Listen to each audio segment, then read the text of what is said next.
need to look at ourselves and say, what strategy can we build so that we change the status quo?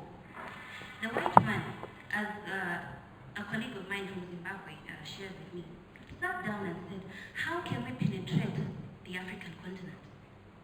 They did not penetrate in the beginning with violence.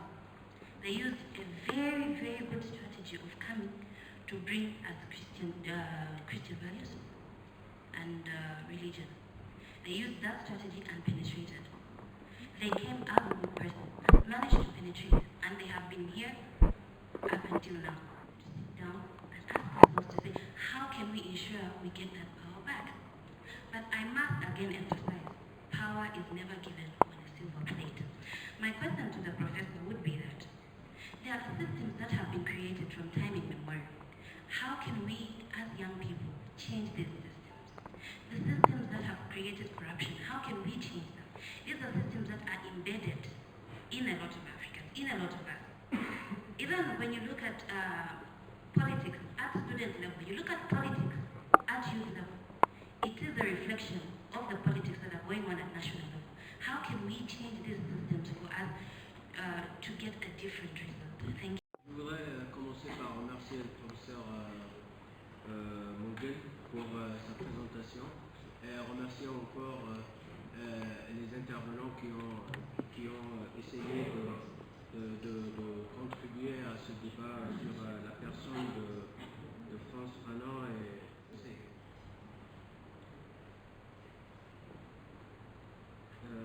je voulais intervenir sur un point qui est relatif à la qualité. Deux courants existent en termes de pensée sur les relations internationales. Le courant réaliste et le courant idéaliste. Et moi, personnellement, je vais prendre les faits actuels du monde actuel pour appuyer le courant réaliste. Et nous-mêmes, il faut qu'on suit ce courant réaliste. Parce que ce courant réaliste appuie exactement ce que Frantz Fanon a déjà présenté comme pensée dans les années 50 et les années 60. Être vraiment très long. Je vais dire, après avoir écouté le professeur, je peux dire que je suis fier. Je suis fier et triste à la fois.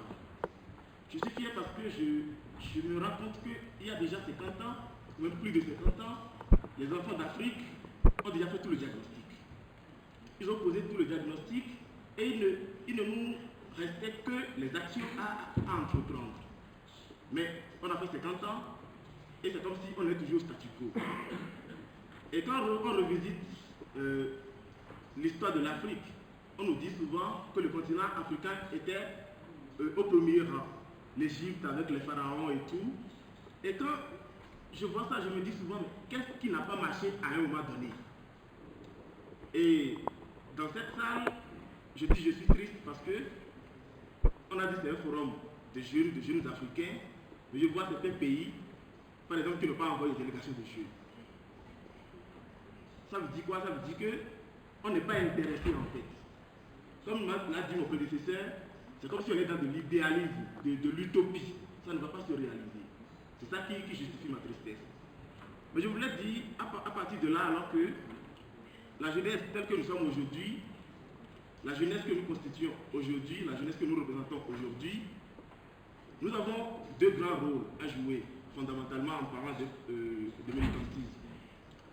Nous avons le rôle de lutte contre la bourgeoisie locale, je veux dire la bourgeoisie nationale, et nous avons le rôle de lutter également contre la bourgeoisie internationale ou le monde international.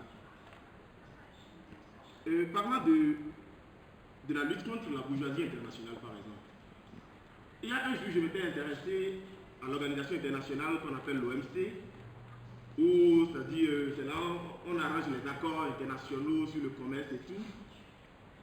Et je me suis rendu compte, c'est les statistiques de 2011, je crois, si je ne me trompe, que 638 administrateurs, c'est-à-dire le secrétariat exécutif de l'OMC est constitué de 638, Mais lorsque j'ai essayé de trier un peu, de filtrer un peu pour voir quelle est la part des représentants des pays en développement là-dedans, je me suis rendu compte que plus de 50% du personnel, c'est-à-dire des administrateurs de l'OMC, viennent des pays de G8, sauf la Russie.